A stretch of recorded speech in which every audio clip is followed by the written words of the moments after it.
Hey, it is your buddy Peace and Harmony with you here today.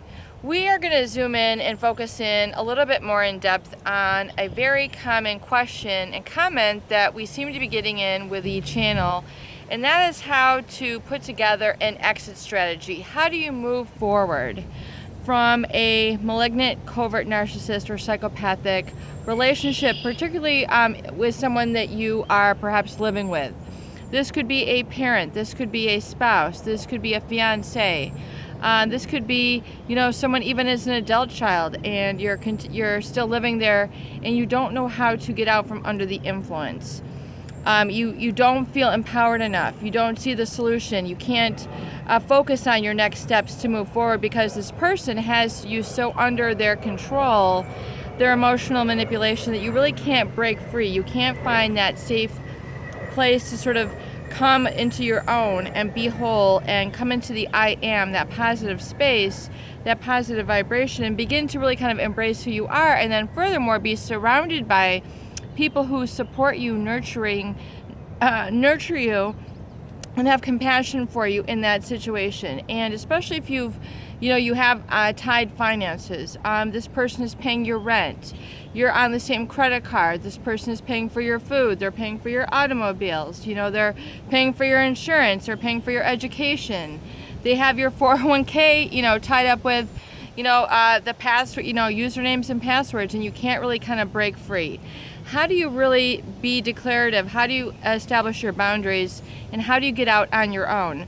Well, number one, you really need to understand is that you need to really sort of swallow that big pill and realize that you need to break free of them. You need to, and break free out of love and not out of desperation, because, the desperation means that you're still living by their fear. You're still living by the emotional manipulation and really somebody else's perception of how you should live your life. And so what I find is people, there's an incongruency, there's a depersonalization. They feel so objectified by this person that they don't have the congruency model within themselves in order to have their body, mind, and spirit sort of connected, and that self-support and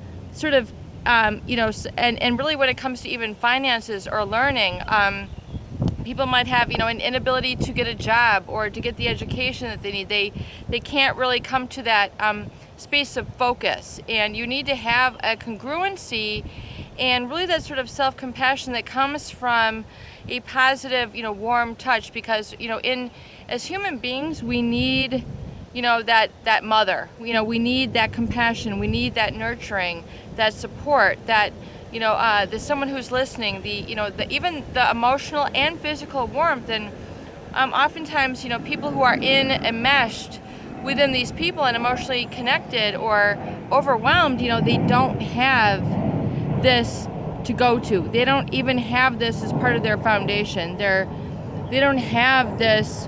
They're not able to really kind of program their body to feel, think, and behave, and then get a course moving forward from this space. So number one, realize a good tool for you will be that of self-compassion, which comes from getting into a feeling of safety. So in identifying that which is causing you to feel fear-based. So whether it's criticism, whether it's a tone of language that's used against you, trying to belittle you and undermine you and undercut you for every sort of positive step that you're making, you're then receiving this negative message telling you that's not right, you can't do that, you can't have that, we're not going to give that to you, you're stupid. I mean, all those negative messages which are disempowering and can become the basis of gaslighting and can become the basis of being objectified and depersonalized and not being able to kind of come to your senses, come to that feeling of safety and empowerment and the I can, and then the enthusiasm and excitement for your life, which oftentimes is deprived when you're in a relationship with a covert narcissist, psychopathic individual who oftentimes, unfortunately, has you living according to their needs and not your own.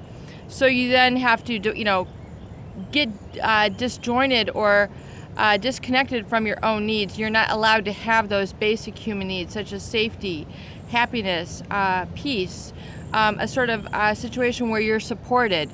So realize that, you need to understand, even if you feel that you're not ready to let go of them, you need to begin to let go. You need to realize that this person, even though they're your flesh and blood, even though they should be compassionate, nurturing, supportive, it's kind of built into the relationship. If they are not those things, they are not those things.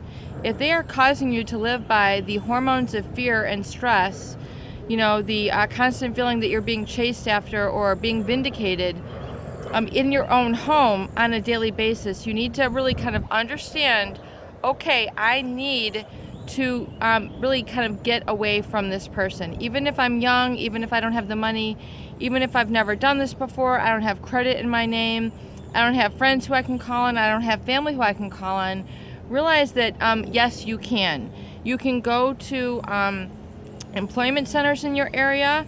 If it's temporary work, part-time work, full-time work, there are centers, there are and also, for those people who need support, there are community-based services, and you can go to your library, you can call your library, go there in person, begin to make those steps. Say, I need help.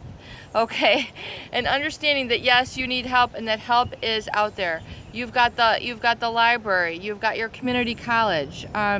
You can ask about their financial support. You can ask what kind of Pell Grants there are for people who don't have money. You can look also to other people in your family who you can confide in, but oftentimes people don't have others who can confide in. So realize that yes, you need to break free and begin to get yourself the resources and help that you need in your local area.